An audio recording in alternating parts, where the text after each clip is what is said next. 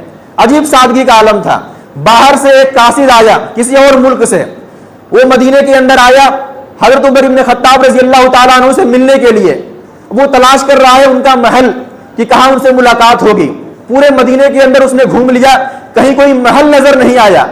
تو وہ اس کو تعجب ہوا، اس نے لوگوں سے پوچھا کہ تمہارے بادشاہ کا محل کہاں ہے، مجھے ان سے ملاقات کرنی ہے۔ تو لوگ کہنے لگے کہ محل؟ کیسا محل؟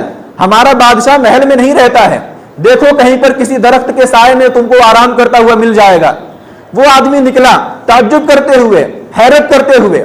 وہ اپنے یہاں دیکھ آیا تھا کہ بادشاہ کتنے پروٹوکول کے ساتھ رہتے ہیں اور کتنے عیش و عشرت کے ساتھ رہتے ہیں، ان کے آگے پیچھے ہزاروں خادم اور ہزاروں نوکر گھومتے رہتے ہیں۔ لیکن یہاں پر جو اتنا بڑا بادشاہ ہے، امیر المومنین ہے اور مسلمانوں کا سب سے بڑا حاکم، اس کی سادگی کا یہ عالم ہے کہ اس کا کوئی بڑا گھر بھی نہیں ہے، بڑا محل بھی نہیں ہے۔ وہ تلاش کر رہا ہے مدینے کی گلیوں میں اور ادھر ادھر آبادیوں سے باہر، تو دیکھا کہ ایک درخت کے سائے میں ایک آدمی ایسے ہی زمین پر لیٹا ہوا ہے اور آرام کر رہا ہے۔ وہ سمجھ گیا کہ لگتا ہے کہ یہی امیر المومنین ہے۔ ان کے پاس پہنچا اور جا کر کے کہا کہ امیر المومنین عمر ابن خطاب، میں آپ کے پاس قاصد بن کر کے آیا ہوں، مجھے آپ کو دیکھ کر کے بڑی حیرت ہو رہی ہے اور بڑا تعجب بھی ہو رہا ہے۔ مجھے پورا یقین ہے کہ آپ ایک عادل اور انصاف پسند حکمراں ہیں، اسی وجہ سے آپ کو کوئی خوف نہیں ہے۔ ہمارے بادشاہ چونکہ ظالم ہوتے ہیں اور لوگوں پر ظلم کرتے ہیں، اس وجہ سے وہ ڈرتے ہیں، لیکن آپ کے دل کے اندر کوئی ڈر اور خوف نہیں ہے۔ یہ اس بات کی علامت ہے کہ آپ انتہائی عادل اور انصاف پسند حکمراں ہیں۔ تو یہ عمر ابن خطاب رضی اللہ تعالیٰ عنہ کی سادگی ہے اور ان کی احتیاط ہے کہ بادشاہ ہونے کے باوجود بھی بیت المال سے 1 روپیہ بھی اپنے اوپر استعمال نہیں کرتے تھے اور انتہائی سادگی کے ساتھ زندگی گزار کر کے گئے ہیں۔ اسی وجہ سے علی ابن طالب رضی اللہ تعالیٰ عنہ نے کہا تھا کہ امیر المومنین، آپ تو اپنے بعد آنے والے لوگوں کے لیے مشکل کھڑی کر گئے ہیں، آپ کے بعد آنے والے لوگ آپ کے نقش قدم پر نہیں چل پائیں گے۔ آج آپ دیکھیے کہ ایک چھوٹا سا ودھائک یا ایک چھوٹا سا ایم پی کیا حیثیت ہوتی ہے ان کی، اس سے نیچے آپ آ جائیے، ایک گاؤں کا پردھان، اوپر سے لے کر کے نیچے تک سب لوگ کرپشن میں ڈوبے ہوئے ہیں، سب لوگ اپنا کمیشن تلاش کر رہے ہیں اور جہاں سے موقع مل رہا ہے ہاتھ مارنے کی کوشش کر رہے ہیں۔ آپ دیکھیے کہ انتہائی قسم پرسی کے عالم میں ایک آدمی تھوڑا سا چھوٹا سا عہدہ حاصل کرتا ہے، لیکن سال 2 سال کے بعد اس کا ایک عالیشان گھر ہو جاتا ہے، گھر کے باہر ایک مہنگی گاڑی کھڑی ہوتی ہے اور اس کے پاس دولت کا انبار ہو جاتا ہے۔ ایک چھوٹا سا عہدہ جس سے وہ سب کچھ بنا رہا ہوتا ہے اور سب کچھ حاصل کر رہا ہوتا ہے، لیکن یہاں امیر المومنین ہیں اور 22 لاکھ مربع میل کے حاکم ہیں، لیکن سادگی کا یہ عالم ہے کہ جب انتقال ہو رہا ہے تو ذمے میں بہت سارا پیسہ قرض ہے جو انہوں نے وصیت کی اور ان کا گھر بیچ کر کے وہ قرض ادا کیا گیا۔ یہ عمر ابن خطاب رضی اللہ تعالیٰ عنہ ہیں۔ ان کو پڑھیے، ان کو سمجھیے، ان کو دیکھیے، ان کی زندگی کا مطالعہ کیجیے تو آپ کو احساس ہوگا کہ ہماری تاریخ کے اندر کیسے کیسے ہیرے چھپے ہوئے ہیں۔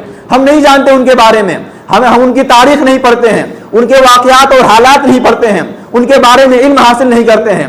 آپ پڑھیے اور دیکھیے کہ کیسا زبردست حکمراں عمر ابن خطاب کے نام سے گزرا ہے اور ایسی شاندار اس نے حکومت قائم کی کہ جس کی کوئی مثال نہیں ملتی۔ اتنا بڑا بادشاہ اور بالکل سادگی کے ساتھ اور آسانی کے ساتھ رہتا ہے۔ اللہ تبارک و تعالی ہم سب کو